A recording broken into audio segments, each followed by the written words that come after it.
कभी बंधुओं करके देखिए, लूडो होता है ना, लूडो, कभी टाइम मिले घर पे फ्री बैठे हो, ठाकुर जी के सामने लूडो खोल लो, हरी वाली जो पारी है वो ठाकुर जी की तरफ कर दो, लाल वाली अपनी तरफ कर लो। ऐसा कहते हैं हरी हरावे लाल जितावे। और फिर उसमें क्या कीजिए, ये कोई शास्त्रीय बात नहीं है लेकिन कर सकते हैं। बंधुओं देखिए, भक्त जो करता है ना वो शास्त्रीय हो जाता है। एक बार अपनी चाल चलो और फिर दूसरी बार ठाकुर जी की चाल चलो, पर चीटिंग मत करना।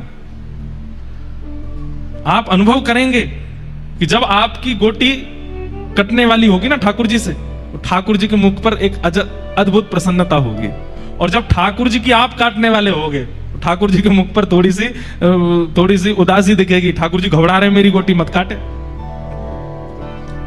और ये हमने कहां से सीखा? ये अजब कुमारी से सीखा। अजब कुमारी ठाकुर जी के सामने चौसर खेलती है, एक बार अपनी चाल चलती है, दूसरी बार ठाकुर जी की चाल चलती है। अजब कुमारी इतनी निपुण है खेल में, उससे कोई नहीं जीत सकता।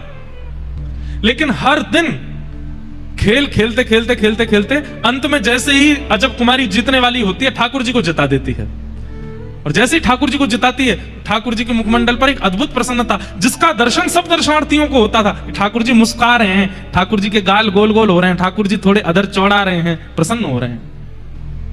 लेकिन जिस दिन अजब कुमारी को वापस अपने घर जाना था, उस दिन बोली, रोज जिता देती हूं, सबको लगता है कि आप जीतते हो, पर मुझसे कोई जीत जाए ये किसी में सामर्थ्य नहीं, आज मैं हराऊंगी आपको। और ठाकुर जी के सामने चौसर खेलने के लिए जब बैठी, ऐसी चाल चली, ऐसी बाजी चली कि सामने श्रीनाथ जी के मुखमंडल पर प्रश्वेत आने लगा, पसीने आ गए ठाकुर जी को। बोला आज तो मैं हार जाऊंगा, आज ये जीत जाएगी।